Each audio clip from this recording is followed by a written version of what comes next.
be forever on fire. ದೇಶದಾದ್ಯಂತ ಕಿಚ್ಚು ಹೆಚ್ಚಿಸಿದ ಅಮಿತ್ ಶಾ ಹೇಳಿಕೆ. ಅಂಬೇಡ್ಕರ್ಗೆ ಅವಮಾನ ಅಂತ ಇಂಡಿಯಾ ಆಕ್ರೋಶವನ್ನ ವ್ಯಕ್ತಪಡಿಸ್ತಾ ಇದೆ. ಗೃಹ ಸಚಿವ ಅಮಿತ್ ಶಾ ವಿರುದ್ಧ ಸಿಎಂ ಸಿದ್ದರಾಮಯ್ಯ ಕಿಡಿಕಾರಿದ್ದಾರೆ.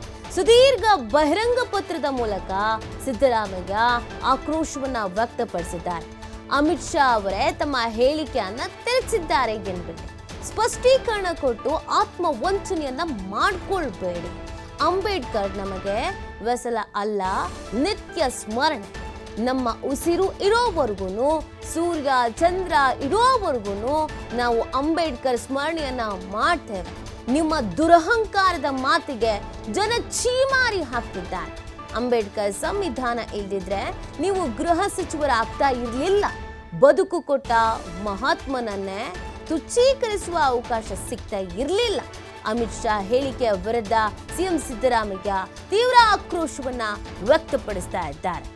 ಅಮಿತ್ ಶಾ ಕೊಟ್ಟಂತ ಒಂದು ಸ್ಟೇಟ್ಮೆಂಟ್ ಇದೆಯಲ್ಲ, ಈ ಸ್ಟೇಟ್ಮೆಂಟ್ ದೇಶದಾದ್ಯಂತ ಇದೀಗ ಸಂಚಲನಕ್ಕೆ ಕಾರಣವಾಗ್ತಾ ಇದೆ. ಸುದೀರ್ಘವಾದಂಥ ಬಹಿರಂಗ ಪತ್ರವನ್ನು ಕೂಡ ಸಿಎಂ ಸಿದ್ದರಾಮಯ್ಯನವರು ಬರೆಯೋದ್ರ ಮುಖಾಂತರವಾಗಿ ಆಕ್ರೋಶವನ್ನ ಹೊರಹಾಕಿದ್ದಾರೆ. ಈ ಕಿಚ್ಚು ಮತ್ತಷ್ಟು ಹೆಚ್ಚಾಗುವಂಥ ಸಾಧ್ಯತೆಗಳು ಕೂಡ ಇದೆ. ಅಂಬೇಡ್ಕರ್ ಬಗ್ಗೆ ಅಮಿತ್ ಶಾ ಅವಹೇಳನ ವಿಚಾರಕ್ಕೆ ಸಂಬಂಧಪಟ್ಟಂತೆ ಪ್ರತಿಭಟನೆ, ಹೋರಾಟ ಇದೆಲ್ಲದರ ಜೊತೆಗೆ ಇದೀಗ ಪ್ರತಿಯೊಬ್ಬರು ಕೂಡ ವಿರೋಧವನ್ನು ವ್ಯಕ್ತಪಡಿಸ್ತಾ ಇದ್ದಾರೆ. ಅದೇ ರೀತಿಯಾಗಿ ಸಿಎಂ ಸಿದ್ದರಾಮಯ್ಯನವರು ಕೂಡ ಸುದೀರ್ಘವಾಗಿ ಒಂದು ಬಹಿರಂಗ ಪತ್ರದ ಮುಖಾಂತರವಾಗಿ ಆಕ್ರೋಶವನ್ನು ವ್ಯಕ್ತಪಡಿಸಿದ್ದಾರೆ. ಅಮಿತ್ ಶಾ ಅವರೇ ತಮ್ಮ ಹೇಳಿಕೆಯನ್ನ ತಿರುಚಿದ್ದಾರೆ ಅಂತ ಹೇಳಬೇಡಿ, ಸ್ಪಷ್ಟೀಕರಣ ಕೊಟ್ಟು ಆತ್ಮವಂಚನೆಯನ್ನ ಮಾಡ್ಕೊಳ್ಬೇಡಿ. ಅಂಬೇಡ್ಕರ್ ನಮಗೆ ವ್ಯಸಲ ಅಲ್ಲ, ನಿತ್ಯ ಸ್ಮರಣೆ. ನಮ್ಮ ಉಸಿರು ಇರೋವರೆಗೂ, ಸೂರ್ಯ ಚಂದ್ರ ಇರೋವರೆಗೂ ನಾವು ಅಂಬೇಡ್ಕರ್ ಸ್ಮರಣೆಯನ್ನ ಮಾಡ್ತೇವೆ. ನಿಮ್ಮ ದುರಹಂಕಾರದ ಮಾತಿಗೆ ಜನ ಛೀಮಾರಿ ಹಾಕ್ತಾ ಇದ್ದಾರೆ. ಅಂಬೇಡ್ಕರ್ ಸಂವಿಧಾನ ಇಲ್ಲದೆ ಇದ್ದಿದ್ರೆ ನೀವು ಗೃಹ ಸಚಿವರು ಆಗ್ತಾ ಇರಲಿಲ್ಲ. ಬದುಕು ಕೊಟ್ಟ ಮಹಾತ್ಮನನ್ನೇ ತುಚ್ಛೀಕರಿಸುವ ಅವಕಾಶ ಸಿಗ್ತಾ ಇರಲಿಲ್ಲ.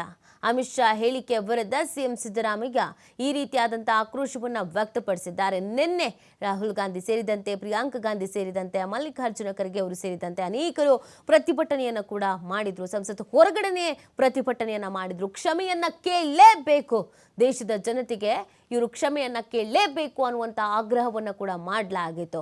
ಯಾವುದೋ ಹೇಳಿಕೆ ಕೊಡೋ ಭರದಲ್ಲೋ ಅಥವಾ ಇನ್ನೇನೋ ಮಾಡುವ ಭರದಲ್ಲೋ ಯಾಕೆ ಅಂಬೇಡ್ಕರ್ ಅವರ ಬಗ್ಗೆ ಮಾತನಾಡಬೇಕಾಗಿತ್ತು?